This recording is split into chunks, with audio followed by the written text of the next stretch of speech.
pagi, salam sejahtera. Nama saya Vincentius Jana Widodo, mahasiswa PPG dalam jabatan tahun 2025 pada Sekolah Tinggi Pastoral Kata Ketik Santo Fransiskus Asisi Semarang. Dalam hal ini, saya melakukan pemenuhan tugas uji kinerja sebagai mahasiswa. Pada kesempatan ini saya mengambil tema Peran Roh Kudus pada fase E kelas 10 di SMK 1 Sidikalang, Kabupaten Dairi, Provinsi Sumatera Utara, dengan model pembelajaran problem based learning. Bapak Ibu yang sudah terkasih, semoga ini dapat menumbuh kembangkan saya sebagai guru agama Katolik. Demikianlah pengenalan saya. Tuhan Yesus memberkati. Selamat pagi, Pak. Pagi. Pagi, Pak. Pagi. Pembelajaran kita akhirnya dulu ya. Ya, Pak. Agnes Sinurat, Hadir, Pak. Arnold Capa, Hadir, Pak. Indah Simangunsong, Hadir, Pak. Indah Situmorang. Hadir, Pak. Oke, terima kasih untuk semua kita ya. Ya, Lanjutkan dengan pembelajaran pagi ini. Baik, sebelum kita mulai pembelajaran saat ini, kita awali dengan berdoa. Harus berdoa, kita menyanyikan lagu sesuai dengan tema kita hari ini, Peran Roh Kudus. Kita ambil lagunya Roh Maha Kudus. Kita nyanyi bersama-sama. Dalam hati manusia, cinta anak pada Bapa, bila api angin terbang, lambang Roh Kudus yang datang,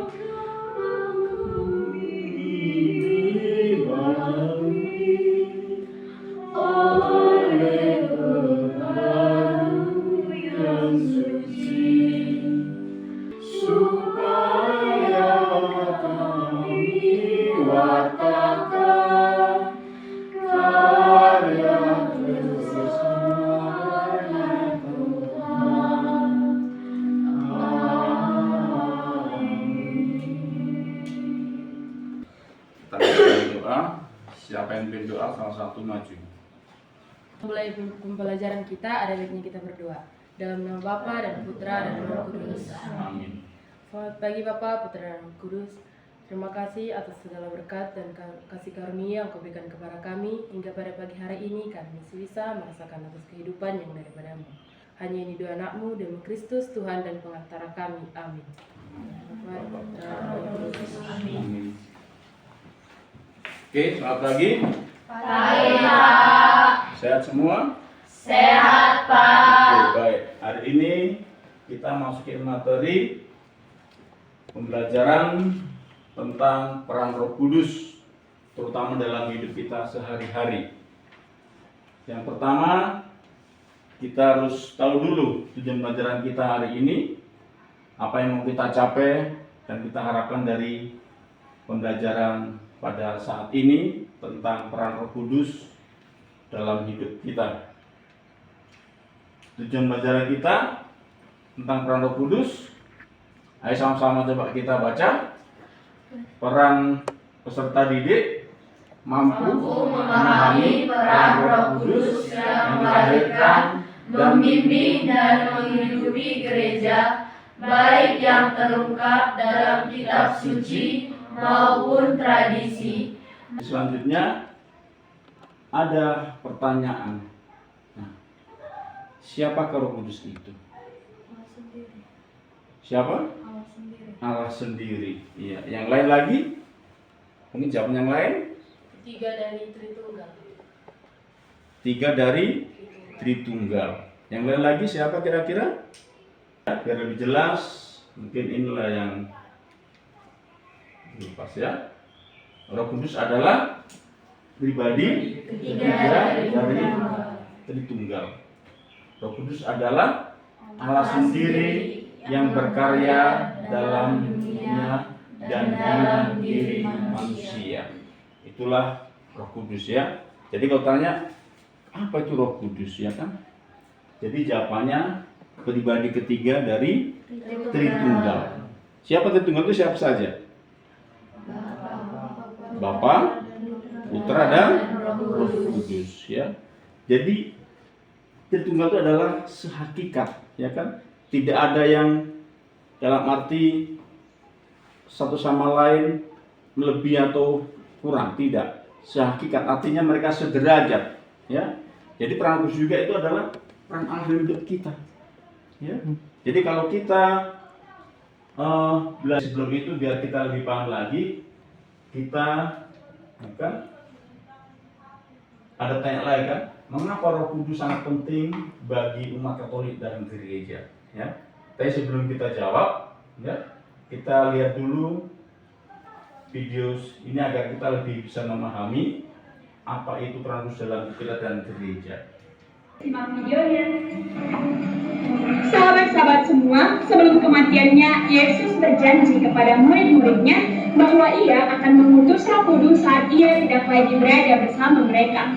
Roh Kudus sangat berperan di dalam kehidupan Yesus karena Roh Kuduslah yang menjadikan Yesus dikandung oleh perawan Maria, mengurapi dia sebagai anak Allah yang terkasih, menuntun dia dan menguatkan dia hingga akhir.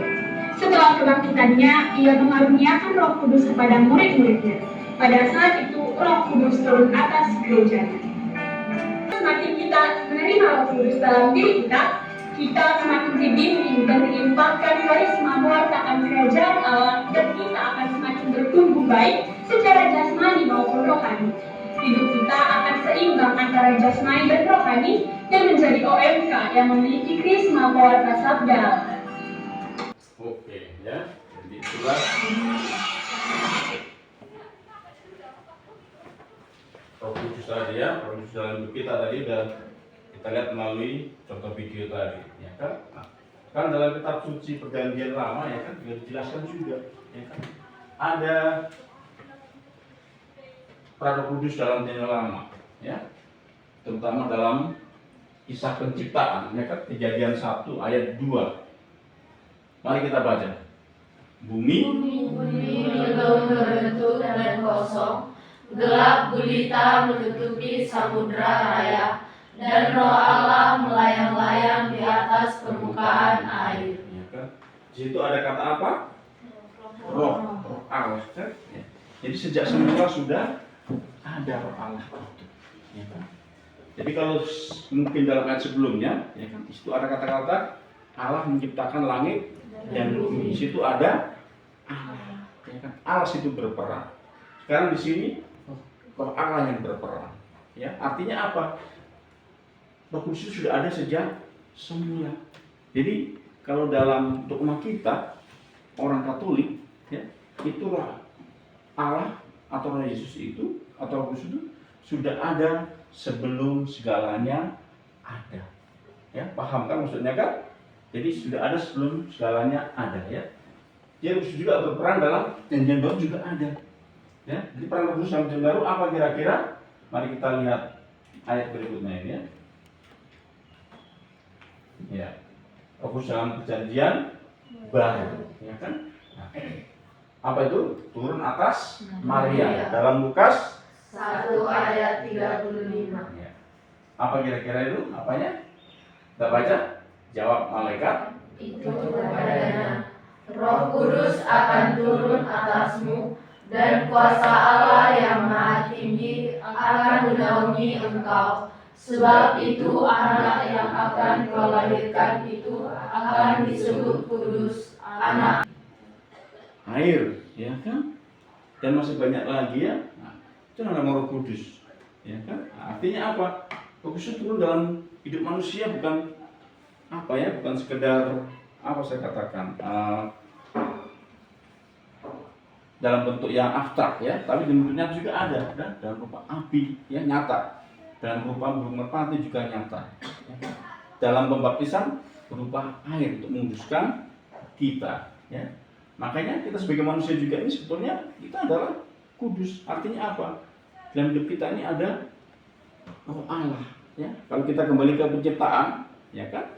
Ke penciptaan dalam arti manusia diciptakan dalam rupa apa? Roh turun. Berupa air. Roh Kudus itu turun dalam banyak lambang, ya kan? Ada lambang berupa apa lagi selain merpati tadi? Apa? Selain merpati apa? Berupa apa nama Roh Kudus? Apa aja? Api, terus air, ya kan? Dan masih banyak lagi ya. Nah, itu nama Roh Kudus, ya kan? Nah, artinya apa? Roh Kudus turun dalam hidup manusia bukan apa ya? Bukan sekedar apa saya katakan dalam bentuk yang abstrak ya, tapi bentuknya juga ada dalam rupa api ya, nyata. Dalam rupa burung merpati juga nyata. Dalam pembaptisan berupa air untuk menguduskan kita ya. Makanya kita sebagai manusia juga ini sebetulnya kita adalah kudus. Artinya apa? Dalam hidup kita ini ada roh Allah ya. Kalau kita kembali ke penciptaan, ya kan? Ke penciptaan dalam arti dalam bentuk yang abstrak ya, tapi bentuknya juga ada dalam rupa api ya, nyata. Dalam rupa burung merpati juga nyata. Ya. Dalam pembaptisan berupa air untuk menguduskan kita ya. Makanya kita sebagai manusia juga ini sebetulnya kita adalah kudus. Artinya apa? Dalam hidup kita ini ada roh Allah ya. Kalau kita kembali ke penciptaan, ya kan? Ke penciptaan dalam arti manusia diciptakan dari apa? Dari debu tanah, ya kan? Maksudnya dari debu tanah. Terus sama Allah diapakan? Dihembuskan nafasnya, kan itu kan? Nah, itu ada manusia. Baik dalam kita adalah ada sesuatu yang kudus, yang suci, yang harus kita jaga. Ya, itu Roh Kudus tadi. Ya, Allah sudah memberikan nafas sama kita, ya, yang kudus. Oke. Ya. Ini juga yang lebih penting, yang lebih nyata dalam janjian baru, ya, yang sampai sekarang masih menyertai kita. Apa itu? Turun atas para rasul pada Pentakosta. Ya. Pentakosta itu hari keberapa? Hari keberapa Pentakosta? Ke-50 setelah Yesus bangkit. Ya kan? Hari ke-50 setelah Yesus bangkit. Itulah Pentakosta. Ya kan? Nah, makanya dalam Pentakosta itu ya, Kudus turun atas para rasul. Coba kita baca lagi ayat-ayat dalam kisah para rasul itu 21 sampai 4. Yang ayat 1, ketiga hari Pentakosta, Semua orang percaya berkumpul di suatu tempat. Tiba-tiba turunlah dari langit suatu bunyi seperti tiupan angin keras yang memenuhi seluruh rumah di mana mereka duduk. Ya. Nah, jadi ada beberapa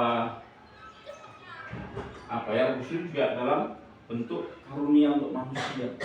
Kan? Apa itu karunia Roh Kudus? Apa karunia kudus apa kira-kira? Anugerah khusus yang diberikan kepada Allah. Iya. Anugerah khusus yang diberikan oleh Roh Kudus kepada setiap orang yang percaya. Anugerah khusus yang diberikan oleh Roh Kudus kepada orang yang percaya. Ya. Jadi ada beberapa karena Roh Kudus. Ya. Ada berapa itu? 7. Ya. Apa aja itu karena Roh Kudus? Kebijaksanaan, pengertian, nasihat, kekuatan, pengetahuan, kesalehan, takut akan Tuhan. Iya, ya. Itulah 7 karunia Roh Kudus yang kita terima dari Allah. Ya kan? Sekarang sama kita ada nggak itu? Semua itu ada nggak sama kita? Ada yang kira? Ada yang kalian rasakan itu? Ada kebijaksanaan. Kira seperti apa kebijaksanaan itu? Karunia memberikan kemampuan untuk memahami kehendak Tuhan. itulah kebijaksanaan, ya kan? Jadi kita kasih kebijaksanaan, ya, dan kita Roh Kudus ada dalam kebijaksanaan kita. Kita bisa bijaksana dalam mengambil segala sesuatu keputusan atau kemampuan kita bisa mengambil keputusan yang baik, ya kan? Oke, selanjutnya apa lagi? Pengertian. Nah, apa kira-kira? Memberikan kemampuan untuk memahami ajaran-ajaran agama, khususnya ajaran Kristus, dan menerapkannya dalam kehidupan sehari-hari. Ya kan? Nah, selanjutnya roh apa tadi? Selanjutnya roh Kepercayaan, apa itu? memberikan kekuatan dan keberanian untuk menghadapi kesulitan, cobaan, dan godaan, serta untuk tetap setia kepada Tuhan dalam segala hal. Oke.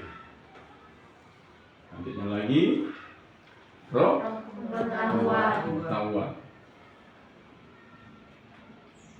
Karunia ini memberikan Kemampuan untuk memahami kebenaran-kebenaran rohani dan untuk hidup sesuai dengan pengetahuan itu. orang yang memiliki pengetahuan karunia dapat memahami ajaran agama dengan lebih baik dan dapat lebih dalam dan menerapkan dalam kehidupan. Selanjutnya dari tadi apa 7 orang kita tadi kan ada juga buah roh ya, buah roh kudus. Buah roh kudus itu apa? Apa kira-kira? Hasil dari karya-karya roh kudus yang bekerja dalam hidup kita, dalam diri kita itulah. Ya. Selain 7 karya roh kudus juga ada buah roh. Nah, jadi inilah yang harus kita lakukan dalam kehidupan kita. Ya. Bagaimana kita berbuat kasih, ya, bersuka cita, damai sejahtera, ya, ada kesabaran, kemurahan, ada kebaikan, kesetiaan, kelemah lembutan, penguasaan diri. Ya. Nah, jadi inilah mungkin paling berat dalam hidup kita ini. Ya, melakukan beberapa tadi ini susah, makanya kita peka. Coba kita belajar, ya kan? Kita belajar memahami apa yang harus kita lakukan sesuai dengan kehendak Allah atau kehendak roh kita. Ya, kayak seperti apa kira-kira? Kalau kasih, contoh kayak seperti apa kira-kira? Mengasihi. Seperti apa? Mengasihi seperti apa? Mengasihi. Bisa mengasihi musuhmu? Ya? Bisa mengasihi musuhmu?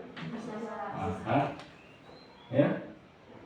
Saya rasa itu juga harus kita latih, ya kan? Bagaimana kita mengasihi musuh kita, terutama diri kita itu kita kasihi, ya kan? Nah, sukacita artinya apa?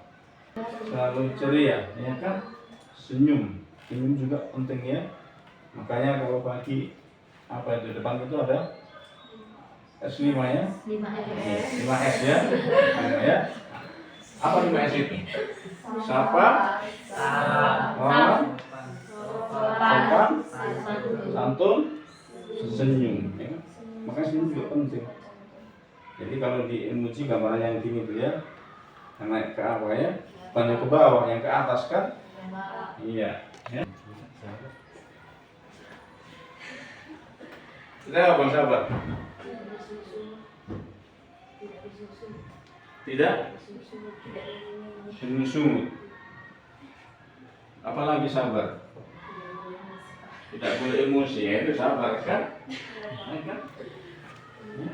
Jadi kayak contoh, pagi-pagi kita ya lagi di jalan, tiba-tiba ada orang motong depan kita kan, atau menyenggol, atau kita kena air, kena mobil kan, harus sabar ya.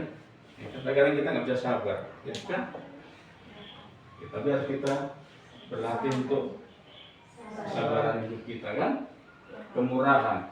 Apa artinya murah? Kemurahan apa? Harus seperti apa kita? Kalau kita murah seperti apa? Murah apa? Murah maafkan terus, murah apa lagi? Setia maksudnya apa itu? Yang dalam agama itu apa? Tuhan. Setia kepada Tuhan. itu intinya, ya. Bukan setia kepada yang lain, tapi setia kepada Tuhan. ya. Kalau setia pada pacaran boleh ya kan, tapi mesti harus pada Tuhan. ya. Kelemah lembutan, kayak mana? Harus lemah gemulai atau gimana lembut itu? Tidak kasar. Kasar bang, apa kasar seperti apa? Kotor, terus apa lagi? Tidak membentak, terus contoh, motor itu bukan cuma sekedar ya, kita emosi bukan, tapi contoh kan kita tiap hari belanja online juga termasuk tidak bisa kontrol diri kalau kita belanja online kan, tiap hari jajan banyak-banyak, dipikirkan yang lain ya kan, nah, salah satunya. Oke. Ya. Tadi ini kasih ya. Ini penjelasan lebih lanjutnya ya. Kasih itu perasaan saya, cinta, peduli terhadap sesama, sukacita, senang, bahagia dan penuh kegembiraan. Jadi tadi sudah banyak yang kita pelajari dari tentang Roh Kudus ya kan. Nah, sekarang waktunya kita untuk coba kita sharing pengalaman, kita diskusikan ya kan. Inilah diskusi yang mau kita lakukan kan. Nah, kita lakukanlah diskusi. Tapi sebelumnya kita bagi kelompok dulu ya kan. Oke, kita bagi dulu kelompoknya yang mana-mana kira-kira. Oke, nanti diputarlah kopinya dulu kan. Oke, mana kelompoknya yang mana? Salah satu. Berarti kayak mana pindahnya? Oke kan, balik sana kalian dulu pindah ya. Satu sama di sini, oke. Jadi nanti perwakilan satu orang yang mempresentasekan. Oh kakak putar, kok kemana kau? Putar lah, iya. Oke. Karena putar, gitu ya. Iya.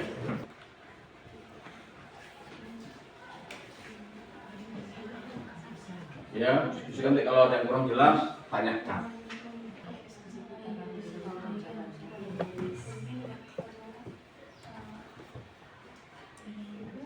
Ya, pahami pertanyaannya ya. Ya, Pak. Oke.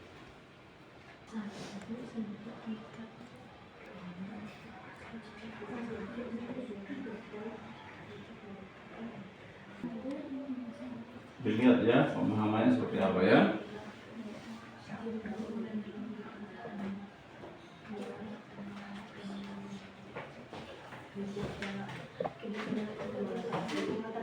Sudah?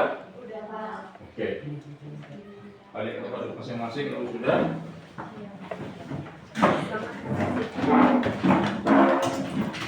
Biar segar dulu sebelum kita presentasikan.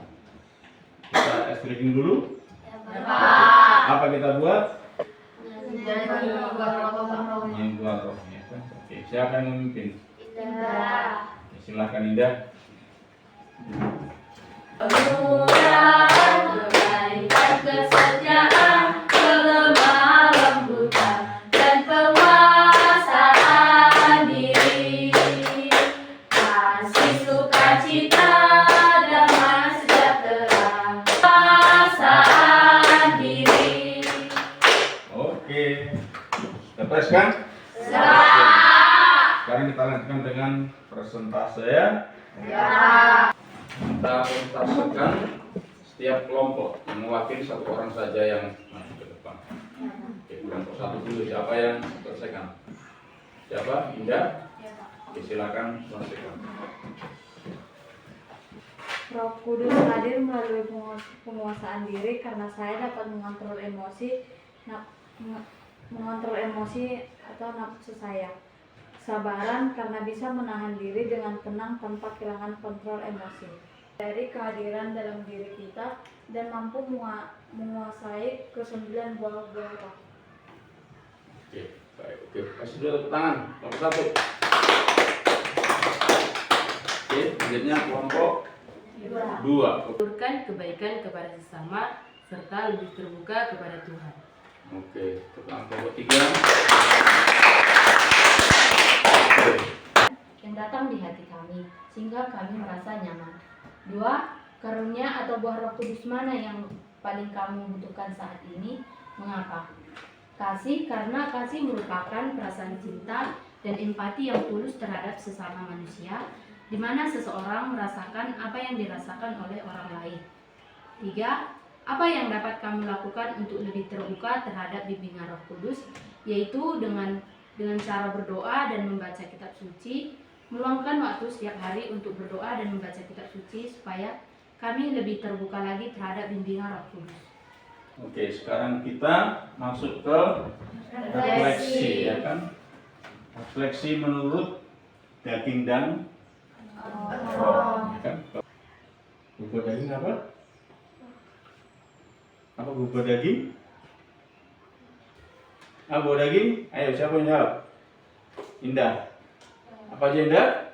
Percabulan, kecemaran, hawa nafsu, penyembahan berhala, sihir, perseteruan, perselisihan, iri hati, amarah, kepentingan diri sendiri, Buah-buah, roh. buah-buah, ya kan?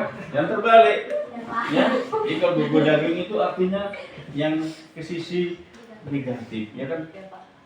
Hawa nafsu tadi itu bubur daging, ya. Nah, jadi bertolak belakang dengan buah roh, ya. Itu yang harus kita sudah kita. Bagaimana kita merefleksikan dalam kehidupan sehari-hari, ya kan? Mana yang harus kita seleksi, ya? Terefleksilah. Ya. Jadi mungkin sampai sini aja untuk kita hari ini, ya. Kiranya apa yang kita lakukan hari ini kita pelajari berguna bagi kita semua kan. Nah, jadi kesimpulannya, ya, kesimpulan hari ini adalah Roh Kudus bagian penting dari iman Katolik, Karena Roh Kudus membimbing, menguatkan, dan menguruskan kita, dan kita dipanggil untuk terbuka terhadap karya Roh Kudus dalam hidup kita. Oke, ya. Nah, jadi itulah kesimpulan hari ini. Bagaimana kita pakai terhadap Roh Kudus, membuka diri untuk kehadiran Roh Kudus dalam hidup kita. Kita tutup dengan doa pertemuan kita hari ini. Semoga apa yang kita pelajari hari ini berguna dan bisa kita lakukan kita sehari-hari. Oke, kita tutup dengan doa. Siapa yang ingin doa? Oke, silakan depan ya. Dari dulu kita berdoa ya. Halaman berapa? 190. Oke. Marilah kita bersatu dalam doa. Bapa dan Putra dan Roh Kudus. Amin. Ya Roh Kudus, penasihat yang penuh kasih, pengikat yang kudus antara Bapa dan Putra, harapan bagi mereka yang bersedih. Turunlah dalam hati kami dan tinggallah di dalamnya. Dan sucikanlah kami. Semoga iblis tidak berniat memiliki kami. Engkau mengasihi dan bersahaja dan menyingkirkan yang sombong. Datanglah kepada kami. Kemuliaan orang yang hidup dan harapan orang mati. Tuntunlah diri kami dengan karunia kasih-Mu, agar kami senantiasa menyenangkan hati-Mu. Inilah doa anakmu. Amin. Bapa dan Putra dan Roh Kudus. Amin. Oke, selamat pagi. Kami